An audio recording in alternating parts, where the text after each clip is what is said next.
Alright, what's up guys? This is Clinton and welcome to the vlog number 13 of my training series. And what you're about to see today is my maintenance week, my first week of maintenance week. And the whole objective of this maintenance week is to obviously once again to give myself a bit of a mental break, as well as bringing up my base intensity. So in maintenance block I will still do top singles, but the top singles will be lighter than what we used to do in the push block, because the push block is obviously for me to drive as hard as possible, and in the maintenance is for me to kind of chill and try and keep myself safe. So I'm trying to bring up my base intensity, so the top singles were a little bit higher than my last maintenance block, and then you'll get to see it later. So let's jump straight into it. Okay, so this is my day one of training. As you can see, it's 245 kg for the top single, so it's slightly heavier than what I used to do.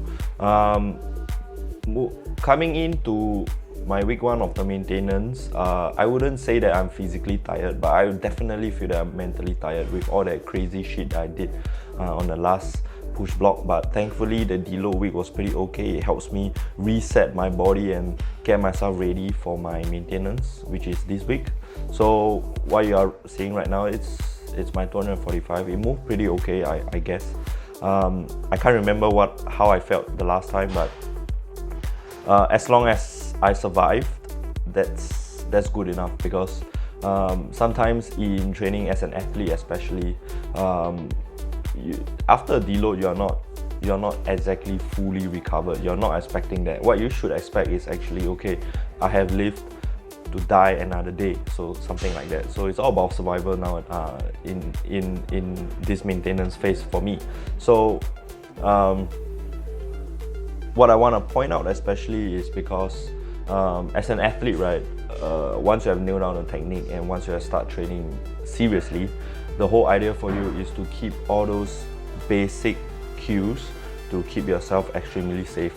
So I have reached a point in my lifting career to know that training sometimes is not about getting PRs every session or progressing. Sometimes it's about maintaining and keeping myself safe, repeating the same motions once again to keep myself improving that knowledge of an aspect of training and getting better in that lift itself. So when you get better in all these skills, which is to focus on the base, which is to really use your brain when you train, not just switch it off and just train like a dumb nut, then you actually progress in a way that you are more disciplined and you are a more matured lifter.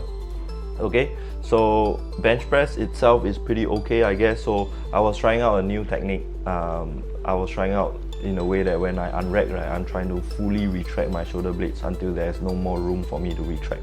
So that kind of shortened the range of motion for me. Initially it felt okay, it felt light. I wanted to make it feel light. So what I was trying to do is an intervention, because I feel that my bench is pretty weak as compared to what the rest of the world is doing. So if I want to keep myself in a higher position in the World Championships, I need to really bring up my bench. So this was what I did. I tried to shorten the range of motion and I tried to make the lift easier. It seems easier as you can see from the video, but later when you take a look at day 3, you'll realize that my heaviest bench was one of my worst sessions in my life ever documented. Alright, I had more shit sessions at all. So this is my Sumo deadlift at 300 kg with a hook grip.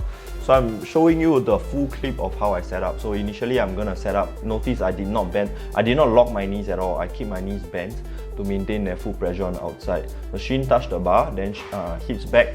My shin will lift the bar at this point to grip the bar.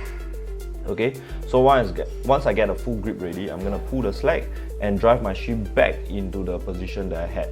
So once the shin meets the bar, it's the time for me to pull. So you do not want to bring your hips forward. That will cause the bar to roll forward and lose position. Okay, so you can see once more, pull slack, shin meets the bar, and then we stand.